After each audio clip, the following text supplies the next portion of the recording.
Welcome back to Ferris Sports Update. Time to check in with Bulldog Hockey, and joined by head coach Bob Daniels. And Coach, welcome back to the show.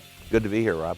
Obviously, I know for your team, nice to be back at home after it seemed like a long stretch on the road or at a neutral site, and finally got a chance to play a couple home games this past weekend. Yeah, it was great, and the crowds were great both nights. So a little short of a sellout on Friday night, but Saturday night was a complete sellout. Great crowd, great energy in the rink, and it did feel good to finally be back at home after we've been gone for a while. And you know, going into our last 12 games of the year, because we were on the road so much early on, we're going to finish up with 8 at home and 4 on the road. So, you know, leading into playoffs, at least we're going to be well rested.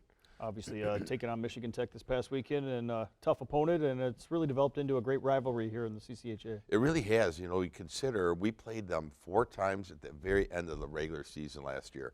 Then we turned around and played them 2 games in the playoffs, faced them earlier this year 1 game, and then 2 games. We've played them 7 times. In these 7 games, 5 of them have gone to overtime, and the other 2, we've each won by 1 goal.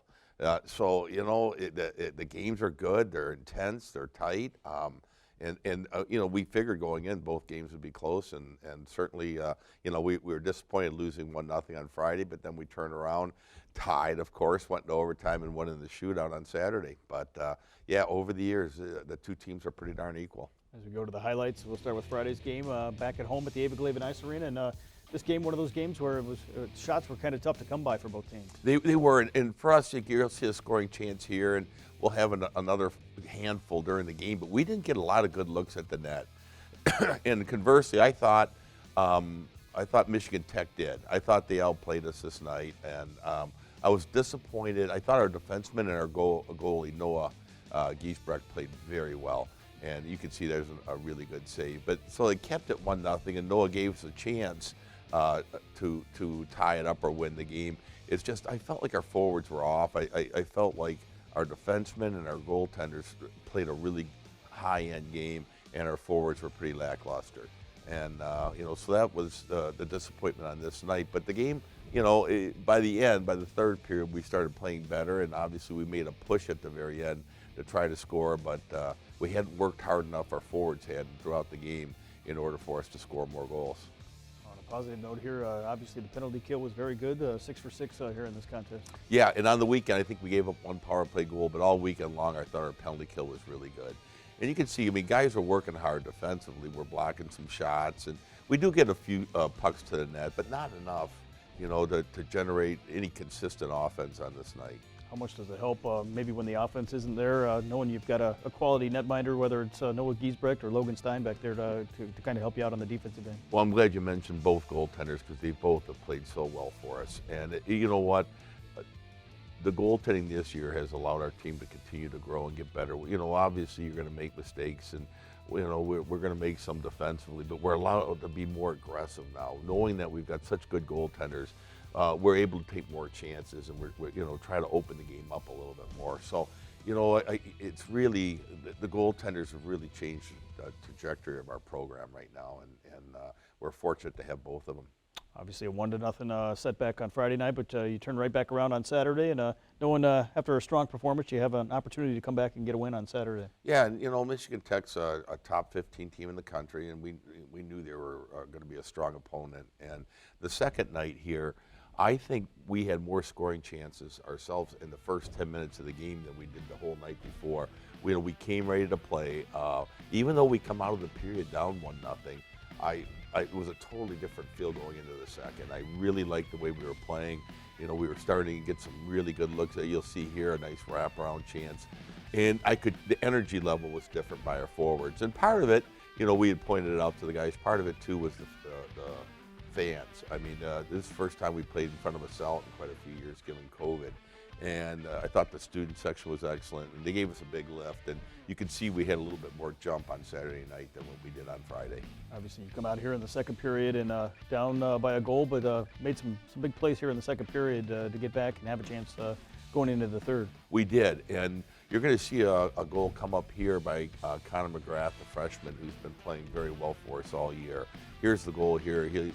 He'll position himself exactly where he's supposed to be, nice and high as a third man, third forward. Then he comes down, picks off the rebound. That's perfect execution.